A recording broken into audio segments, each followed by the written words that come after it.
भारत और पाकिस्तान के बीच युद्ध के बादल मंडरा रहे हैं। इन दोनों देशों के बीच का जो तनाव है वो अपनी चरम सीमा पर है। ऐसा लगता है कि किसी भी समय युद्ध शुरू हो सकता है, लेकिन मेरा एक मानना है कि इन दोनों देशों के बीच युद्ध नहीं होगा, लेकिन भारत को जो चाहिए वो भी मिल जाएगा और पाकिस्तान की भी कमर टूटेगी।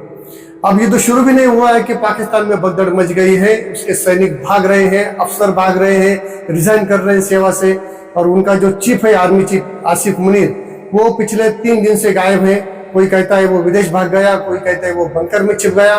तो एक कुल मिलाकर एक ऐसी हालत है पाकिस्तान की कि वो लड़ने से पहले ही टूट चुका है। लेकिन भारत भी छोड़ने वाला नहीं है। भारत ने स्पष्ट शब्दों से कहा था कि उन आतंकवादियों को हम कभी नहीं छोड़ेंगे और इन घटना की साजिश करने वालों को भी हम कभी नहीं छोड़ेंगे। भारत ने यह कभी नहीं कहा कि हम पाकिस्तान पर आक्रमण करेंगे या पाकिस्तान पर हमला करेंगे। भारत को सिर्फ वो आतंकवादी चाहिए और ये साजिश करने वाले जो उसके पीछे की जो ब्रेन है, जो आका है उनके, वो चाहिए। वो अगर भारत को मिल जाते हैं तो भारत को पाकिस्तान से कोई मतलब नहीं है। तो क्या है आखिर ये मामला? आज इन सारे मुद्दों पर मैं आपसे बात करूंगा, पूरे तथ्य आपके सामने रखूंगा। नमस्कार दोस्तों, वंदे मातरम, जय हिंद। कश्मीर में तारीख थी 22 अप्रैल 2025, समय था दोपहर 2:30 या 3 बजे का, और जगह थी अनंतनाग जिले के पहलगाम से 7 किलोमीटर दूर बेसरन वैली। यहाँ पर देश के अलग अलग राज्यों से कुछ पर्यटक घूमने आए थे। इसी जगह आतंकवादियों ने पर्यटकों पर जानलेवा हमला किया और हमारे 26 बेगुनाह नागरिकों को मार डाला। मारने से पहले उनका धर्म पूछा गया, उनको कलमा पढ़ाने के लिए कहा गया, पुरुषों के पैंट उतार कर देखा कि मुस्लिम है या हिंदू है, और जब कंफर्म हो गया कि हिंदू है तो किसी के सर में गोली मारी, किसी के सीने में गोली मारी, किसी के गले में गोली मारी और उनको मौत के घाट उतार दिया उनके बीवी और बच्चों के सामने। वो चिल्ला रहे थे, जिंदगी की भीख मांग रहे थे, लेकिन इन आतंकवादियों ने इतनी बेरहमी से उनको मारा कि सुनकर ही रूह कांप जाती है। इस घटना के बारे में अब तक आप बहुत कुछ जान चुके हैं, इसलिए मैं इस पर ज्यादा बात नहीं करूंगा, लेकिन इतना जरूर कहूंगा कि दुनिया में कौन सा ऐसा धर्म है भाई जो ऐसी बर्बरता को अंजाम देने की इजाजत देता है। शायद इस्लाम भी ऐसी घिनौनी हरकत करने की इजाजत नहीं देता। हमारे मोदी जी ने तो जो कहना था वो कह दिया है। इस घटना को अंजाम देने वाले आतंकियों को और इसकी साजिश करने वालों को उनकी कल्पना से भी बड़ी सजा मिलेगी, ऐसा मोदी ने खुले मंच से कहा है। एनीवेज दोस्तों, आज देश में माहौल ऐसा है कि लगता है भारत और पाकिस्तान के बीच किसी भी समय युद्ध शुरू हो सकता है। लेकिन मुझे लगता है कि भारत और पाकिस्तान के बीच युद्ध शायद नहीं होगा, लेकिन उसकी कमर जरूर टूटेगी और भारत ही तोड़ेगा उसकी कमर, और उसकी कमर ऐसी टूटेगी कि वो अगले कई सालों तक खड़ा नहीं हो पाएगा। नरेंद्र मोदी ने बिहार की एक रैली में खुले मंच से आतंकवादियों को ललकारा और कहा कि हम आतंकवादियों को चुन चुन कर मारेंगे और उनको ऐसी सजा देंगे जो उनकी कल्पना से भी बड़ी होगी। सुनिए जरा मोदी जी ने क्या कहा था। 22 अप्रैल को जम्मू कश्मीर के पहलगाम में आतंकियों ने मासूम देशवासियों को जिस बेरहमी से मारा है, उससे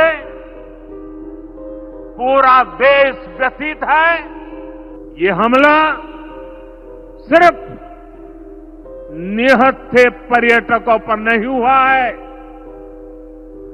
देश के दुश्मनों ने भारत की आत्मा पर हमला करने का दुस्साहस किया है। मैं बहुत स्पष्ट शब्दों में कहना चाहता हूं, जिन्होंने ये हमला किया है, उन आतंकियों को और इस हमले की साजिश रचने वालों को उनकी कल्पना से भी बड़ी सजा मिलेगी। सारी दुनिया को पता चले कि भारत क्या एक्शन लेने वाला है आतंकवाद के खिलाफ, इसलिए मोदी जी ने यही बात अंग्रेजी में भी कही खुले मन से, ताकि सारी दुनिया सुन सके, दुनिया की मीडिया सुन सके। Today from the soil of Bihar I say to the whole world,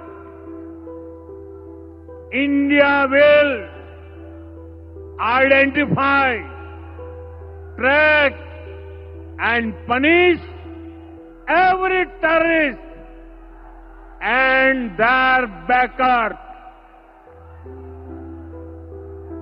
We will pursue them to the ends of the earth. India's spirit will never be broken by terrorism. जिस दिन पहलगाम में ये घटना घटी उस दिन से आज तक मोदी जी ने ये कभी नहीं कहा कि हम पाकिस्तान के खिलाफ युद्ध करने जा रहे हैं। उन्होंने सिर्फ यही कहा कि हम आतंकवादियों को और उनके आकाओं को नहीं छोड़ेंगे। अब उनके आका कौन है ये सभी जानते हैं जो पाकिस्तान में बैठते हैं। लेकिन फिर भी सवाल यह है कि अगर भारत ने पाकिस्तान के खिलाफ युद्ध का या जंग का ऐलान नहीं किया है बल्कि आतंकवाद के खिलाफ किया है तो फिर भारत ने सिंधु नदी का पानी रोककर और बाकी के डिप्लोमेटिक एक्शन लेकर पाकिस्तान की नस क्यों दबाए। तो इसका सीधा सा कारण यही है कि भारत में जो भी आतंकवादी घटनाएं होती है उसके पीछे पाकिस्तान का ही हाथ होता है। खास करके उनकी सेना के अधिकारी होते हैं इसके पीछे या फिर आईएसआई के लोग होते हैं। बिना पाकिस्तान के सपोर्ट के पाकिस्तान में आतंकवाद पनप ही नहीं सकता, ये बात सारी दुनिया जानती है। इतना ही नहीं, सबको पता है कि पहलगाम पर हमला पाकिस्तानी सेना के जनरल आसिफ मुनीर के भड़काऊ भाषण से ही हुआ है। सुनिए जरा आसिफ मुनीर क्या कह रहा था। पाकिस्तान की कहानी अपने बच्चों को जो है आपने जरूर सुनानी है ताकि वो पाकिस्तान की कहानी ना भूलें। Well, our forefathers they thought that we are different from the Hindus in every possible aspect of life. Our religion is different, our customs are different, our traditions are different, our thoughts are different, our ambitions are different. That was the foundation of the two-nation theory that was laid there. That we are two nations, we are not one nation. So because of that, our forefathers, they struggled, mounted that incessant struggle to create this country. Our forefathers, they have sacrificed immensely, and we have sacrificed a lot for the creation of this country. And we know how to defend it. My dear brothers and sisters and sons and daughters, please don't forget the story of Pakistan. And don't forget to narrate the story of Pakistan to your next generation. Pakistan बार बार चिल्लाकर कह रहा था कि इसमें हमारा कोई हाथ नहीं है, पहलगाम हमले में हमारा कोई हाथ नहीं है। लेकिन अगर ऐसा है तो जैसे ही भारत ने इंडस वाटर ट्रीटी को सस्पेंड किया तो पाकिस्तान बौखला क्यों गया? क्यों? उसे पता है कि आतंकवाद की जड़ कहाँ है। इसलिए पाकिस्तान को मैं पाकिस्तान न कहकर आतंकिस्तान कहना ज्यादा पसंद करूंगा। खैर, तो जैसे ही भारत ने इंडस ट्रीटी सस्पेंड कराने का ऐलान किया तो इस आतंकिस्तान ने तुरंत रिएक्शन दिया कि भारत द्वारा इंडस ट्रीटी का सस्पेंड करना मतलब एक्ट ऑफ वॉर है। यह एक्ट ऑफ वॉर है ऐसा कहकर पाकिस्तान ने खुद ये बात इनडायरेक्टली कबूल करी कि आतंकवाद का आका, आतंकवाद का केंद्र पाकिस्तान ही है। इंडस वाटर ट्रीटी सस्पेंड करने के बाद पाकिस्तान तुरंत कुछ रिएक्शन देने के बजाय ये कह सकता था कि अगर भारत पर आतंकवादी हमला हुआ है तो हम भारत को किसी भी तरह की जांच में सहयोग करने के लिए तैयार है, लेकिन आतंकवादियों की सजा पाकिस्तान को नहीं मिलनी चाहिए, ऐसा कह सकता था पाकिस्तान। लेकिन नहीं, उन्हें तो जहर ही उगलना है। हालांकि 4 दिन बाद जब उसे लगा कि अब पाकिस्तान की कोई खैर नहीं, उसकी अकल ठिकाने पर आ गई और कहा कि इस मामले पर पाकिस्तान निष्पक्ष जांच के लिए तैयार है, भारत को सहयोग करने के लिए तैयार है। लेकिन तब तक बहुत देर हो चुकी थी। देखिए, सारी दुनिया जानती है कि पाकिस्तान आतंकवादियों का गढ़ है, आतंकवादी बनाने की फैक्ट्री है। बिना पाकिस्तानी सपोर्ट के वहां पर आतंकवाद पनप ही नहीं सकता। पीओके में बहुत सारे लॉन्च पैड्स हैं इन आतंकवादियों के, और यहीं से वो भारत के खिलाफ कुछ न कुछ हरकतें करते रहते हैं। क्या ये बात पाकिस्तान नहीं जानता कि अपनी भूमि पर भारत के खिलाफ जो लॉन्च पैड्स कुछ लोग चला रहे हैं? पाकिस्तान की हमारे 4 राज्यों के साथ सीमाएं हैं। हालांकि 4 नहीं कहनी चाहिए, 3 राज्यों के साथ सीमाएं हैं और 2 केंद्र शासित प्रदेश हैं जिनकी हमारे पाकिस्तान के साथ सीमाएं हैं, जिसमें पंजाब, गुजरात और राजस्थान, ये 3 राज्य हैं, और जम्मू कश्मीर और लद्दाख के 2 केंद्र शासित प्रदेश हैं। लेकिन पाक पुरस्कृत आतंकवादियों की जो गतिविधियां होती है वो सिर्फ जम्मू कश्मीर में ही क्यों होती है? तो इसके पीछे 2 कारण है। पहला कारण यह है कि पाकिस्तान को भारत के हिस्से वाला कश्मीर चाहिए, वो भारत के हिस्से वाला कश्मीर हासिल करना चाहता है। और दूसरा कारण यह है कि कश्मीर में कुछ ऐसे गद्दार लोग हैं जो इन आतंकवादियों की छुपे तौर पर मदद करते हैं, जो गुजरात, राजस्थान और पंजाब में पॉसिबल नहीं है। सीधी सी बात है, पहलगाम में जो आतंकवादी हमला हुआ था उस दिन पहले जब गोलियों की आवाज आई तो महाराष्ट्र के एक पर्यटक संतोष जगदाले जो इस हमले में मारे गए हैं, उन्होंने वहां के कुछ लोकल आदमियों से पूछा कि ये क्या है, ये आवाज कैसी है गोलियों की। तो उन लोकल्स ने कहा कि जब शेर आता है ना तो ऐसी फायरिंग होती है। अब कश्मीर में शेर कहां से आ गई भाई, पहले होते थे, अब पता नहीं शायद है या नहीं, इक्का दुक्का होंगे शायद, लेकिन वो लोग असली शेर की बात नहीं कर रहे थे। दरअसल वो लोग इन आतंकवादियों को शेर कह रहे थे, लेकिन वो इनका इशारा था, वो ये पर्यटक बेचारे समझ नहीं पाए।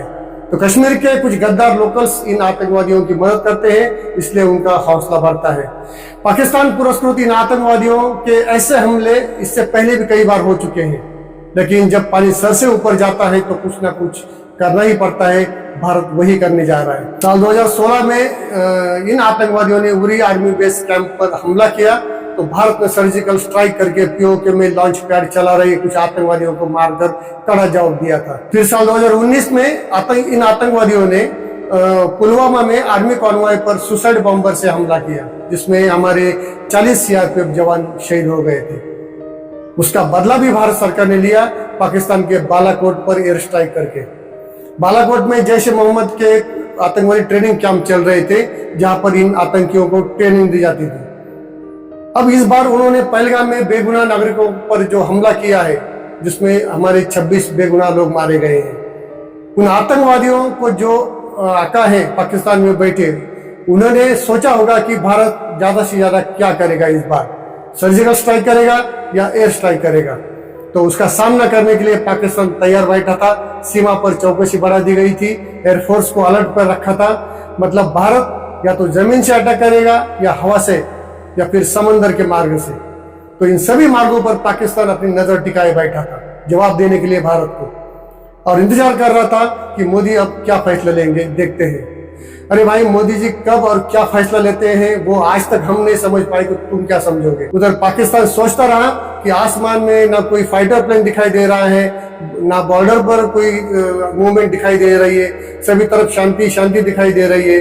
तो पाकिस्तान और भी अधिक टेंशन में आ गया, ये सोचकर कि कहीं कुछ बड़ा तो नहीं होने वाला है। इधर मोदी जी ने अलग ही काम कर दिया।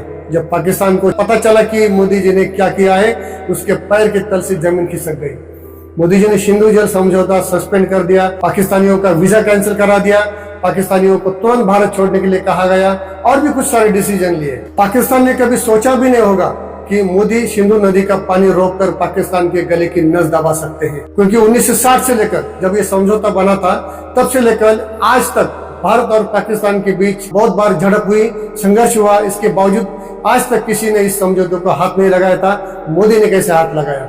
तो पाकिस्तान ने भारत के खिलाफ इस निर्णय को एक्ट ऑफ वार कहा, और दूसरे दिन 1972 में किया गया शिमला समझौता पाकिस्तान ने रद्द करने की घोषणा की।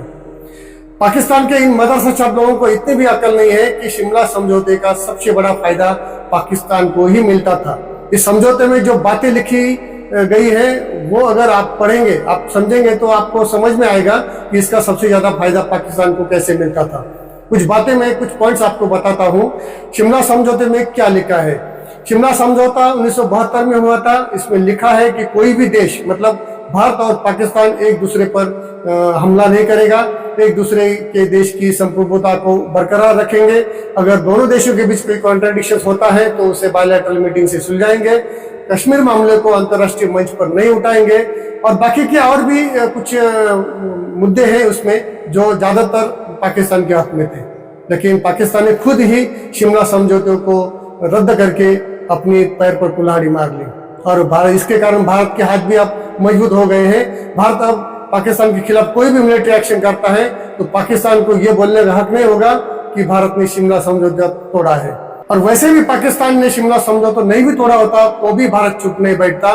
भारत को जो करना था वो करके ही बैठता। पाकिस्तानियों के बेअक्ली का एक और नमूना देखिए। उन्होंने भारतीय एयरलाइंस के लिए अपना एयर स्पेस बंद करा दिया है। भारतीय एयरलाइंस से पाकिस्तान को एयर स्पेस का इस्तेमाल terminal navigation, landing and parking के बदले रोजाना करीब $3 लाख मिलते थे। इसके अलावा पाकिस्तान एयरलाइंस को भी भारत का एयर स्पेस अभी बंद किया गया है, तो उसे भी लंबे रूट से जाना पड़ेगा, जिसके कारण उसके खर्चे बढ़ेंगे, जो करीब $4.5 लाख उसका रोज का खर्चा आएगा। इसका मतलब उसे रोजाना $7.5 लाख का नुकसान हो रहा है। हालांकि नुकसान भारत का भी होगा, पाकिस्तान से ज्यादा होगा, क्योंकि हमारी फ्लाइट्स की जो फ्रीक्वेंसी है वो पाकिस्तान से बहुत ज्यादा अधिक है। लेकिन भारत अब पहले जैसा नहीं रहा है। भारत दुनिया की 5 सबसे बड़ी अर्थव्यवस्था बन चुका है। चौथे नंबर पर अभी बहुत करीब है चौथे नंबर के, और आने वाले 1 साल में तीसरे नंबर पर आने वाला है। तो ये नुकसान भारत के लिए बहुत बड़ा नहीं है। और वैसे भी जब बात देश के संप्रभुता की, देश के प्रोटेक्शन की आती है, संरक्षण की आती है, तो बाकी की चीजें गैर लागू हो जाती है। लेकिन पाकिस्तान के लिए ये खर्च जो उसका हो रहा है, उसका एक एक रुपया कर्ज में डूबा हुआ है, इसलिए उस पर इसका ज्यादा इम्पैक्ट पड़ेगा। एनीवेज, तो जैसे ही भारत ने सिंधु जल समझौता तोड़ दिया और सिंधु नदी का पानी रोकने की धमकी दी, हालांकि धमकी नहीं दी है, समझौता तोड़ ही दिया है, कोई कसर नहीं छोड़ी है, तो पाकिस्तान बौखला गया। आनंद फानंद में उसने इस एक्ट ऑफ वार कहा और फिर शिमला समझौता भी रद्द कर दिया, और अब भारत के खिलाफ अंतर्राष्ट्रीय कोर्ट में जाने की धमकी दे रहा है। जाना है तो जा भाई, किसने रोका है तुम्हें? और कोर्ट को भी निर्णय आने में सालों लग जाएंगे, तब तक तो तुम बर्बाद हो जाओगे। और वैसे भी भारत ने सिंधु जल समझौता रद्द करके कोई गलत काम नहीं किया है, क्योंकि आप लोगों को इतनी भी अकल नहीं है कि वियना कन्वेंशन 1969 के तहत किसी भी देश को अपने देश की संप्रभुता और स्वतंत्रता को बनाए रखने के लिए किसी देश के साथ किया हुआ कोई एग्रीमेंट या समझौता अगर तोड़ना पड़े तो उसको ये तोड़ने का अधिकार होगा। भारत से पाकिस्तान में जाने वाली 6 नदियां हैं, जिसमें 3 नदियां पश्चिम वाहिनी है और 3 नदियां पूर्वी वाहिनी है। ये सारी नदियां भारत से होकर पाकिस्तान में निकलती है। पश्चिमी वाहिनी नदियों के पानी पर पाकिस्तान का 80% हिस्सा है, जबकि भारत का सिर्फ 20% है। लेकिन भारत इन नदियों पर चाहे तो रन ऑफ रिवर प्रोजेक्ट यानी कि हाइड्रो इलेक्ट्रिसिटी प्रोजेक्ट का निर्माण कर सकता है, जिसमें नदी के पानी का इस्तेमाल टरबाइन को घुमाने के लिए किया जाता है, और ये पानी आगे फिर नदी में चला जाता है जो पाकिस्तान में जाएगा, जिसे हम रन ऑफ रिवर कहते हैं। लेकिन पूर्वी वाहिनी नदियों पर हमारे जो डैम बने हुए हैं उसका पानी हम जरूर रोक सकते हैं, उसका हमें अधिकार है। लेकिन कहते हैं कि ऊपर वाला भी धर्म के साथ होता है। शायद भारत के साथ है ऊपर वाला, क्योंकि शनिवार को बारिश होने के कारण अचानक झेलम में इतनी बाढ़ आती है कि पीओके में तबाही मच जाती है। पाकिस्तान को वहां पर वाटर इमरजेंसी डिक्लेयर करनी पड़ी इस समस्या के साथ जूझने के लिए।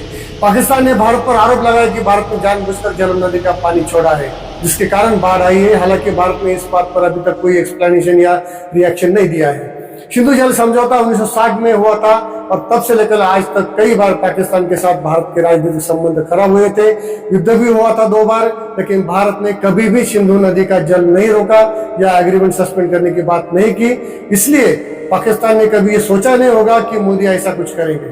देखिए, भारत का पाकिस्तान के साथ युद्ध नहीं होगा, ये मेरा निजी विचार है। मैं ऐसा कुछ फैक्ट्स के आधार पर कह रहा हूँ। और वैसे भी पाकिस्तान युद्ध करने की इस हालत में नहीं है, वो खुद ही अपनी हरकतों से मर जाएगा। पाकिस्तान अब मृत्यु की कगार पर खड़ा है। हमें सिर्फ उसे थोड़ा सा धक्का देने की जरूरत है, और वो धक्का मोदी ने ऑलरेडी दे रखा है। अब देखना यह है कि उस धक्के से पाकिस्तान गिरता है या नहीं। अगर नहीं गिरता है तो भारत इससे भी बड़ा धक्का देने के लिए तैयार बैठा है। पाकिस्तान भी बहुत डरा हुआ है इस स्थितियों से। पाकिस्तान के आर्मी चीफ मुनीर ने तो 4 दिन पहले ही अपनी फैमिली को विदेश में शिफ्ट कर दिया है। इसके अलावा कई बड़े बड़े अफसर ने और नेताओं ने अपने फैमिली को विदेश में शिफ्ट कर दिया है। इसी से पता चलता है कि पाकिस्तान भारत के कितना खौफ में जी रहा है। दूसरी तरफ पाकिस्तानी सैनिक भी घबरा गए हैं और वह भी युद्ध लड़ने के लिए तैयार नहीं है।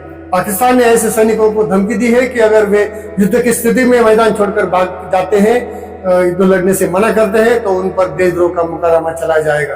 लेकिन फिर भी सैनिक मानने के लिए तैयार नहीं है, क्योंकि उनको पता है उनका हश्र क्या होने वाला है। उनका मनोबल पूरी तरह से टूट चुका है, और क्यों नहीं टूटेगा। उनके बड़े बड़े अफसर, मंत्री, बड़े रसूख वाले लोग अपनी फैमिली को विदेश में शिफ्ट कर रहे हैं, तो क्या इन सैनिकों की कोई फैमिली नहीं है? पाकिस्तानी आर्मी के एक लेफ्टिनेंट जनरल ने आर्मी चीफ मुनीर को चिट्ठी लिखकर हालात से अवगत कराया कि पाकिस्तानी सेना के 250 अफसरों और 1200 सैनिकों ने अपने इस्तीफे सौंपे हैं और वे लड़ाई नहीं लड़ना चाहते। इससे पता चलता है कि भारत के एक्शन से पाकिस्तान कितना खौफ में जी रहा है। और ये बात मैं ऐसे ही नहीं बता रहा हूँ, बाकायदा इसका सबूत है। आप स्क्रीन पर एक लेटर देख सकते हैं जो पाकिस्तान और भारत में पूरी तरह से वायरल हो चुका है। पाकिस्तानी लेफ्टिनेंट जनरल ने जनरल मुनीर को एक लेटर लिखा जिसमें इन सब चीजों का जिक्र किया है। भारत ने सिर्फ इतना ही कहा कि हम पहलगाम पर हमला करने वाले आतंकियों को और इस हमले की साजिश करने वालों को कभी नहीं छोड़ेंगे। और ये बात नरेंद्र मोदी जी ने खुले मंच से कही है। ये बयान कोई राजनीतिक बयान नहीं था। मोदी जी ने ये बात पूरी दुनिया को इसलिए सुनाई ताकि कल अगर पाकिस्तान के साथ युद्ध की नौबत आती है तो दुनिया को पता चले कि भारत अपनी सार्वभौमिकता और स्वतंत्रता बनाए रखने के लिए कुछ भी कर सकता है। भारत ने दुनिया के तमाम देशों को पाकिस्तान की नापाक हरकतों का कच्चा चिट्ठा सबूत के तौर पर भेज दिया है। पाकिस्तान आतंकवादियों की फैक्ट्री है, ये बात भारत ने दुनिया के सामने सबूत के साथ रखी है। इसी कारण आज दुनिया के 40 से भी अधिक बड़े बड़े देशों ने भारत को अपना समर्थन जताया है। भारत के जो नजदीकी दोस्त हैं रशिया और इजराइल, उन्होंने भी भारत के साथ खड़े होने का दावा किया है। और उससे भी बड़ी बात यह है कि पहली बार अमेरिका ने भारत की भूमिका का पूरी तरह से समर्थन किया है, वरना इससे पहले अमेरिका हमेशा भारत पर ही दबाव बनाता था, लेकिन अब इस बार वो खुले तौर पर भारत के साथ खड़ा है। रही बात चीन की, तो चीन ने भले स्पष्ट रूप से भारत को अपना समर्थन देने की बात नहीं कही है, लेकिन विरोध भी नहीं किया है। हालांकि छुपे तौर पर उसका झुकाव पाकिस्तान की तरफ ही है, क्योंकि पाकिस्तान में चीन का बड़े पैमाने पर इंफ्रास्ट्रक्चरल इन्वेस्टमेंट हुआ है। चीन अपने ड्रीम प्रोजेक्ट सीपेक को लेकर बड़ा एग्रेसिव है। कल अगर भारत पाकिस्तान युद्ध हो जाता है तो चीन के इस ड्रीम प्रोजेक्ट पर बुरा असर पड़ेगा। लेकिन कहीं अगर युद्ध हो गया और पीओके भारत में आ गया, पीओके ले लिया भारत ने, तो चीन को बहुत बड़ा झटका लगेगा। उसका सीपेक का सपना उसे भूलना पड़ेगा, क्योंकि सीपेक पीओके में होकर गुजरता है और फिर उसे भारत के साथ बातचीत करनी पड़ेगी। चीन के बारे में दूसरी बात यह है कि अमेरिका के टैरिफ वार से चीन पहले से ही परेशान है, ऊपर से भारत पाकिस्तान का सिरदर्द वो लेना नहीं चाहता। और वैसे भी एक बात सुनने में आई है, न्यूज आई है सुनने में, कि चीन के अध्यक्ष शी जिनपिंग आजकल ब्रेन स्ट्रोक की वजह से बीमार चल रहे हैं, इसलिए उनके मिलिट्री एक्शंस के कुछ अधिकार भी कम कर दिए हैं। तीसरी बात यह है कि टर्की के अलावा किसी भी देश ने पाकिस्तान का समर्थन नहीं किया है। चीन ने अगर पाकिस्तान का समर्थन किया, खुला सपोर्ट किया, तो दुनिया में गलत मैसेज जाएगा कि चीन आतंकवाद के साथ खड़ा है। लेकिन फिर भी एक बात तो तय है कि चीन छुपे तौर पर पाकिस्तान की जरूर मदद करेगा। भारत ने डिप्लोमेटिक वारफेयर की शुरुआत तो पहलगाम हमले के दूसरे ही दिन कर दी है, जिसमें सिंधु जल समझौता सस्पेंड करना, वीजा बंद कराना पाकिस्तानियों के लिए, पाकिस्तानी नागरिकों को देश छोड़ने के लिए कहा, 48 घंटे में बाघा अटारी बॉर्डर को बंद कराना, भारत में पाकिस्तान की जो कॉन्सुलेट है उनके ऑफिस में काम करने वाले लोगों की संख्या जो है 55 से 30 करना, ये सारे फैसले से ही पाकिस्तान की हालत बहुत ही पतली हो गई है। इसी डर के कारण पाकिस्तान कहता फिरता है टीवी पर कि हमारे पास 5 किलो के बम है, न्यूक्लियर बम है। तो ठीक है भाई, हमारे पास भी 15 किलो टन के न्यूक्लियर बम है, वो कोई फ्रिज में रखने के लिए तो हमने बनाई नहीं। मणिशंकर अय्यर, उन्होंने कहा कि पाकिस्तान की इज्जत करो क्योंकि उसके पास एटम बम है, तो भारत को उससे डर के रहना चाहिए। तो हमारे एटम बम क्या ये फ्रिज में रखने के लिए है क्या? ऐसा नहीं है। और जब तुम भारत पर न्यूक्लियर बम का इस्तेमाल करोगे तो हम क्या भैया तल रहे होंगे? तुम भारत पर एक न्यूक्लियर बम डालोगे, उसके अगले मिनट भारत के न्यूक्लियर बम से पूरा पाकिस्तान दुनिया के नक्शे से मिट जाएगा। फिर लोग कहेंगे एक था पाकिस्तान। अभी तक तो भारत ने सिर्फ डिप्लोमेटिक तरीके से पाकिस्तान को चोट दी है, फिर भी अगर उसकी अकल ठिकाने पर नहीं आती है तो भारत भी कुछ बड़ा करने में पीछे नहीं हटेगा, क्योंकि भारत के पास अब समय बर्बाद करने का समय नहीं है। पाकिस्तान ने जो हरकत की है वो पहली बार नहीं की है, उसे माफ किया जाए। उसके 99 गुनाहों का घड़ा अब भर चुका है। अब उसकी एक गलती, छोटी सी गलती भारत को सुदर्शन चक्र चलाने के लिए मजबूर कर देगी। फिर ऐसा सबक मिलेगा उसको कि पाकिस्तान आतंकवाद शब्द ही भूल जाएगा। पाकिस्तान अब दुनिया के सामने पूरी तरह से बेनकाब हो चुका है। अब उसका रंडी रोना दुनिया सुनने को तैयार नहीं है, दुनिया का कोई देश सुनने को तैयार नहीं है। इसलिए अगर उसे इस युद्ध से बचना है तो उसे उन तमाम आतंकवादियों को भारत को हवाले करना होगा जिन्होंने भारत की अस्मिता, भारत की सार्वभौमिकता को चोट पहुंचाई है, भारत की आत्मा पर हमला किया है, भारत के बेगुनाह नागरिकों और भारतीय जवानों को मारा है। भारत पूरी तरह से युद्ध के लिए तैयार है। डिप्लोमेटिक स्तर पर भी आर्मी, नेवी और एयरफोर्स के स्तर पर भी। अब देर सिर्फ डायरेक्ट एक्शन की है। अब ये पाकिस्तान को तय करना है कि उसे क्या चाहिए, शांति चाहिए या आतंकवाद। अगर उसे शांति चाहिए तो उसे उन तमाम आतंकवादियों को भारत को सौंपना होगा जिनकी भारत को तलाश है, और अगर आतंकवाद चाहिए तो अगले परिणाम के लिए पाकिस्तान तैयार रहे। दोस्तों, आज के लिए इतना ही। जल्दी मिलेंगे किसी नए अपडेट के साथ। तब तक के लिए नमस्कार। आपका बहुत बहुत धन्यवाद। वंदे मातरम। जय हिंद।